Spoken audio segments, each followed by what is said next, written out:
Hi, everybody. Welcome to another edition of Packers Unscripted from Packers.com. I am Mike Spofford, joined by the one, the only Weston Hodkowitz. Coming to you here from our studios at Lambeau Field. Wes, the first preseason game of 2021, the first preseason game in 2 years, is upon us. The Packers will take on the Houston Texans Saturday night at Lambeau Field. So I want to spend today's show just talking about, hey, what are we going to be watching for here in this 2021 preseason opener? And I think it starts, first and foremost, with quarterback Jordan Love. First time Jordan Love hopping under center in an actual regulation football game in really 20 months is what it boils down to.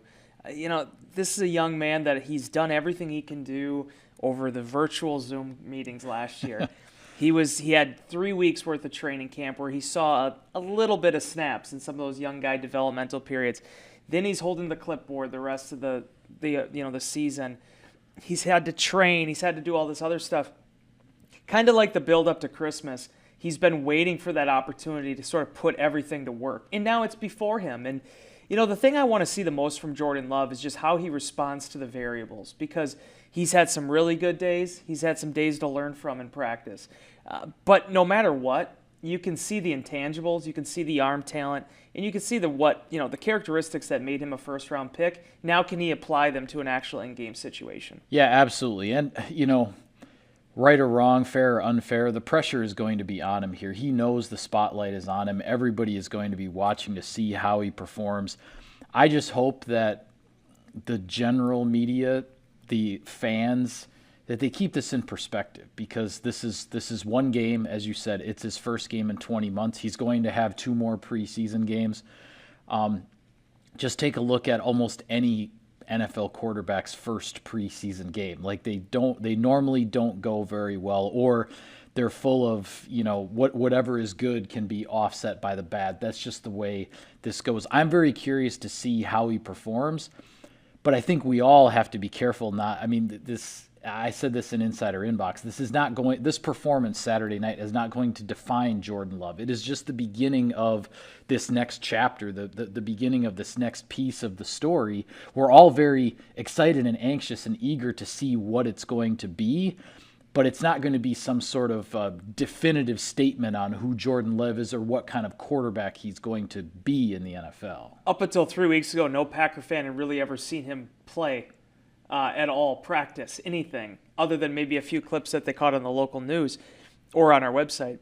So the fact that he's going to finally be in an in-game situation, how society is, they're going to rush to conclusions. If he has a 158.3 passer rating, this guy's the GOAT. If it doesn't work out that way, what the heck are the Packers doing? The difference here with Love, as opposed to any other quarterback I've covered, you can't say this, your situation was a little bit different with Aaron Rodgers, but there actually are expectations. Really weren't a whole lot of expectations on these quarterbacks, these backups, during my time covering the Packers. People wanted to see Brett Hundley, but Brett Hundley was a 5th-round pick. Right. People wanted to see if Graham Harrell could hold on to the backup job, but Graham Harrell was a former undrafted free agent. Taysom Hill was a pleasant surprise. Nobody really expected a lot from Tim Boyle. Well, this young man has a lot of expectations on him, but the thing about it that I think people have to realize is Jordan Love, this isn't a guy that just flew into Green Bay and decided to play quarterback. He's been playing quarterback his entire life.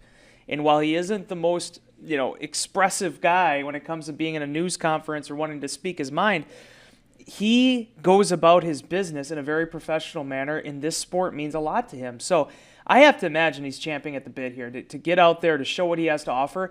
And then, getting these bulk of the reps. We'll see what that first-team offensive line looks like. Yeah. I don't know if we're going to see Elton Jenkins or not, but, there's going to probably be a lot of guys that'll be on the NFL roster here at the start of the season that'll be blocking for him at the beginning of the game. So a really good opportunity for him to come out and show what he has to offer. I think one thing we are going to see on the offensive line, more than likely, is the continued rotation of those 3 guards that are battling essentially for the 2 spots at guard, while Elton Jenkins is playing left tackle with the number 1 line here during training camp. And, of course, I'm talking about Lucas Patrick, John Runyon, and Ben Braden. And, really, there's, other than the fact that on family night last weekend, the coaches went with Runyon and Patrick for pretty much all of the snaps with the number 1 offensive line. Now, there were some practice periods that were canceled and all of that kind of stuff because of the weather, so we don't know if they were planning to rotate. But as far as the practices we've seen at Radnički Field, it has been a steady rotation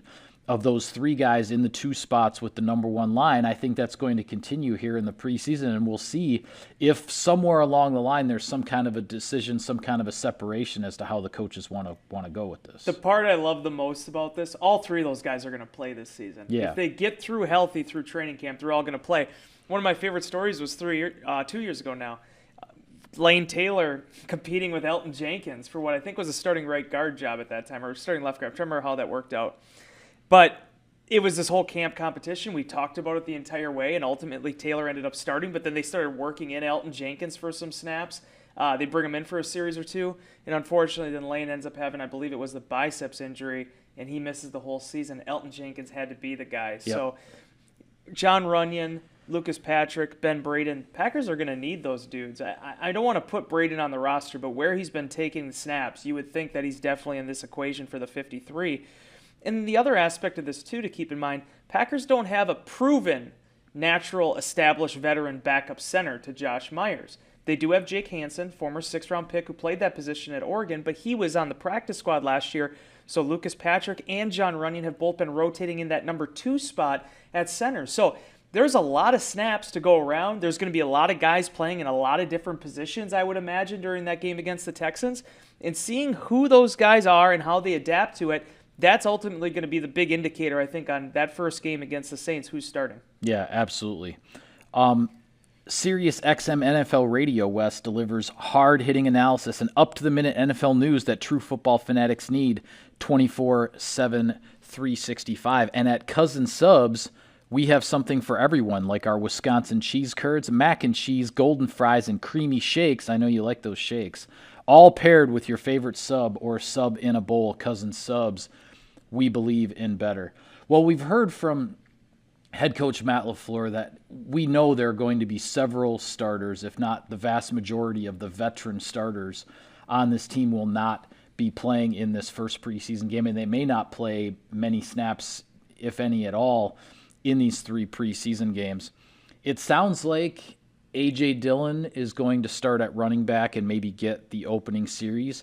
But then after that, here we go, Wes. The competition for the number 3 running back spot really gets going between Patrick Taylor, Kylan Hill, Dexter Williams. I think this is not going to be decided in one game either, but this is where it really kind of gets rolling. It does. And I want to talk about the running backs. But before we do, I want to mention one thing about the preseason.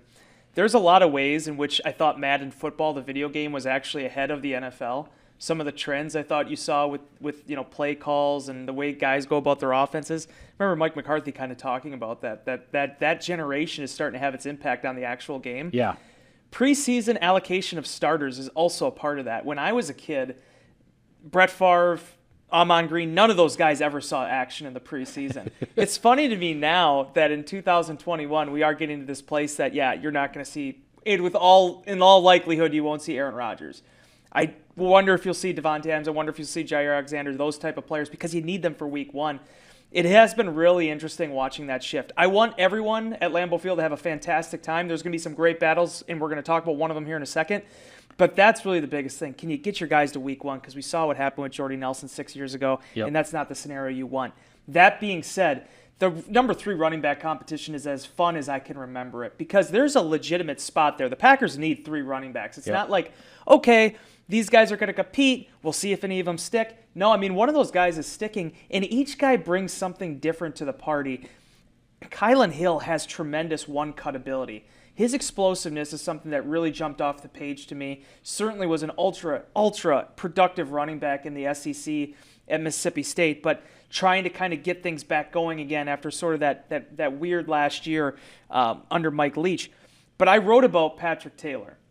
And Patrick Taylor's a guy I've had my eye on since the Packers signed him last year because he had the Lisfranc injury. He basically tried to do a 6 to 8 week surgery to get back, which he did, but just ended up making it worse. Ends up having to have another surgery. Dr. Robert Anderson here in Green Bay a month before the draft wipes out his rookie season. The Packers still like this kid's a talent enough to sign him, to keep him on the roster, and give him that redshirt year. Well, now I think we're starting to see what they liked about him. Now, it's going to be different once you get into a game, but his build, his makeup, what he brings as an athlete, it's not something that's your typical undrafted free agent. There's a lot to make this guy tick. Yeah, that's what's so intriguing to me about Taylor is we've talked a lot about Kylan Hill, and as you said, we can see that one-cut explosiveness on the practice field. Patrick Taylor is a completely different body type from Kylan Hill, and there's we chat on the sidelines as practice goes along that you see, and I don't want to draw too strong a comparison, but you see a little bit of James Stokes in Patrick Taylor, just in terms of the size and the body lean and the way he moves his shoulders to protect the ball and this and that. Now, we'll see, because a lot of this starts to look different when the tackling is for real and these guys have the ball in their hands. They're trying to break tackles, trying to shed guys. They have to take a hit, protect the ball, all of that, and that's where the separation is going to come here in these preseason games to see who's going to be that number 3 guy. But the other thing we've got going on here too, Wes, with these running backs is, we have heard that both Hill and Taylor are being looked at as possible kickoff return options for Maurice Drayton, the new special teams coordinator. We're expecting, obviously, Amari Rogers, the 3rd-round draft pick, to be the number 1 punt returner. But the kickoff return, and now granted, there's whatever percentage of kickoffs or touchbacks these days. And, I get that. But there are going to be some opportunities to return some kicks, and the Packers want to try out these running backs and see if one of these guys is the right fit for that spot. Well, you got to remember, one of their big core special teamers, he was the number 2, but Jamal Williams did a lot on teams throughout his 4 years in Green Bay, including returning kickoffs. Yep.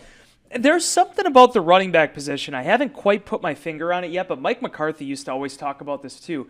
Back in McCarthy's time, they liked having that number 3 guy as a kickoff return option. Remember, DeJuan Harris did it a little bit. Jonathan Franklin did it, unfortunately, up until his neck injury. Right. They liked incorporating that guy, and obviously Swerve last year. They like having them involved in that. And the cool thing that I think is going to be really fun to watch in the preseason, because you have to imagine they're going to get some opportunities. If it's safe and it makes sense, I can see them being a couple steps in the end zone and bringing it out to try to make a play and make an impression if the situation calls for it. Well, and they want to evaluate those other guys on the unit, the blockers, all that kind of stuff. They want to take those opportunities. But I've never seen a scenario in which one of the guys has returned 1 kickoff in college. I don't know if the other guy, Kylan Hill, even did it. This is a little bit of a new era for them, so to speak. But, as Patrick Taylor said, and I'm sure Kylan will say it again when he talks to us, is this is what you have to do. When you're trying to make the league as a late-round pick or as an undrafted free agent, you got to offer more than just what your natural position is. An incredible opportunity for them. If anything, I thought it was more telling that they are not looking at Amari Rogers in that scenario. They see him as like the starting punt returner guy. Yeah. But, kickoff returns, and maybe there's something because that way, if it's the number 3 guy, then all they have to do is focus on returning, and it's not a guy having to return, gas himself, and then come out for the next play. All those things kind of flutter through my mind. But either way, certainly some big opportunities for those young men in that game. Yeah, and special teams in general, this is really the start of the new era with Mo Drayton. They don't really do any fully live special teams periods in practice. So whether it's the punt return, the kickoff return, all of these live reps that they're going to get in these preseason games, guys are going to be evaluated. They want to change the culture on special teams. The rankings last year weren't good, as guys have talked about, as we all know.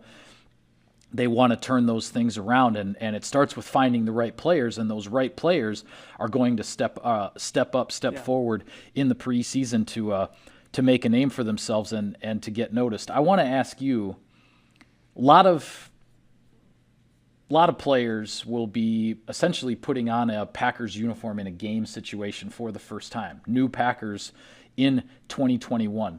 Who's the guy that you're most interested to see play for the Green Bay Packers for the first time? Well, I'm not going to echo myself, but Patrick Taylor is one of them, just because there's so much intrigue, I think, when guys haven't played for this long and you've been wanting to actually see him out there. This is also kind of a cop-out, but I really want to see Josiah DeGuara. And I know he played a little bit for them last year. Yeah. But we only saw those few reps in the regular season. We never really got to see him in a featured role, which is probably more of what he would have done in the preseason. So DeGuara is one that I really want to see. And then, you look at these other positions like Eric Stokes. I mean, you have to imagine Eric Stokes is going to play a lot. Yeah.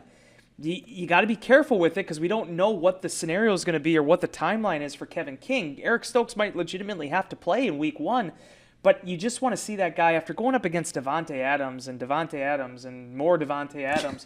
What does he do when he's going up against other rookies, other guys that are maybe number 4 or 5 on a depth chart? How do his skills apply there? Sometimes you got to get some wins, get your confidence up.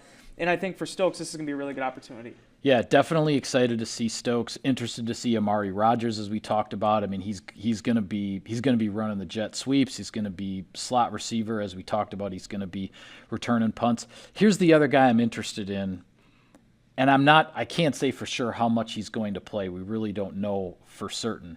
But Devondre Campbell, the new veteran linebacker that the Packers signed him in, early to mid-June, right towards the end of the offseason program, bringing in to have that one veteran presence in the room that has Chris Barnes, Kamal Martin, although Martin is injured right now, Ty Summers and Oren Burks, who are your reserve guys at that position and your leaders on special teams. But Campbell is really intriguing to me because, as we've talked about, he's a body type at inside linebacker the Packers really have not had around here. And when you look at his production, where he's been with Atlanta, with Arizona, you look at his production, you just wonder, is there another level with a guy like Campbell? He's in a new setting, maybe the scheme ends up being the right fit for him, the way he gets used. You wonder if there's another level, right? I mean, indulge me for a second here.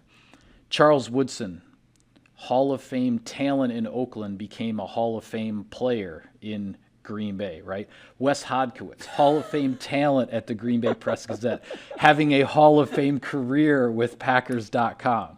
All right, now, sorry, I couldn't resist. You got to do it. You got to do it. I'm not saying Devondre Campbell is the next Hall of Famer, but you get what I'm saying. Sometimes the change of scenery, the right environment, the right scheme for a guy, maybe there's another level to Devondre Campbell's career that the Packers are going to find here. And I don't know, I don't want to oversell it, because there's a part of me, I've been wondering, am I too excited about this guy just because the Packers have been looking for that guy at inside linebacker seemingly for so long now, that just because that possibility is there, maybe I'm getting a little bit too excited. So I'm trying to temper it a little bit, but I am really interested to see, because a 6'3", 6'4" inside linebacker just is not something we have seen around here, and I'm really interested what he can do. The last time I remember a body type like that playing that position, it was Brad Jones. And when they first made that switch, I believe in 2013, Jones ended up having the best season of his career in that role, just because he was a little bit more of a longer, rangier athlete who could kind of trail on running backs and things of that nature. But ever since then, and credit to Blake Martinez and Jake Ryan and these guys they've had in here, Packers really have been searching for a coverage-type linebacker. I'm not saying the Mike. I'm not saying a guy who's going to play all 3 downs, but I'm saying a guy that can allow them to stay in nickel more than what they've done the last few seasons.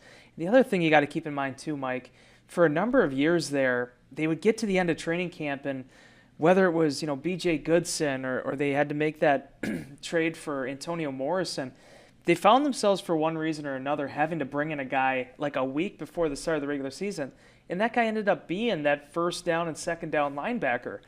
Devondre Campbell is a guy that I think in most seasons would have gotten a nice contract. He would have been able to, maybe multiple years, maybe it would have been another 1-year prove-it deal like he got in Arizona. But with the way that this cap went, as we've talked about before, same thing with Dennis Kelly, there are these mid-level free agents, and there's no mid-level exemption like the NBA. I mean, these guys that probably deserved a couple more bucks than they got, that sat on the market a little bit longer than he should have. Yep. And that's what I'm excited about with Devondre Campbell. This is a guy that appears to me not to be a stopgap, not to be a guy that they're just bringing in to fill a position because of an injury or somebody's departure. This is a guy that actually makes a lot of sense for what Joe Barry wants to do, and it allows Chris Barnes to kind of focus on what he's been the best at so far, which is communicating the defense and getting after running backs. Yeah, it seems like we've been talking about it. Those two, Campbell and Barnes, have been the pair when there's two inside linebackers on the field with the number one defense. That has been the pair since day one of training camp. That hasn't changed. I think we're going to see at least a little bit, maybe not this first preseason game, but at some point in the preseason, those two guys, playing side by side as they sort some things out here before the regular season starts. And I'll say this too, you mentioned Kamal Martin's injury. That's why they went and got Campbell. Because in case something happens, whether it was Martin, whether it was Burks, whether it was Summers, whether it was Barnes, they needed to have another veteran in the fold after losing Christian Kirksey, and Devondre Campbell's that guy. Yeah, all right. Well, with that, we will call it a wrap on this edition of Packers Unscripted. Be sure to follow all of our coverage of training camp, coverage of the preseason game on Saturday night. It's all for you on Packers.com. For Wes, I'm Mike. Thank you for tuning in, everybody. We will see you next time.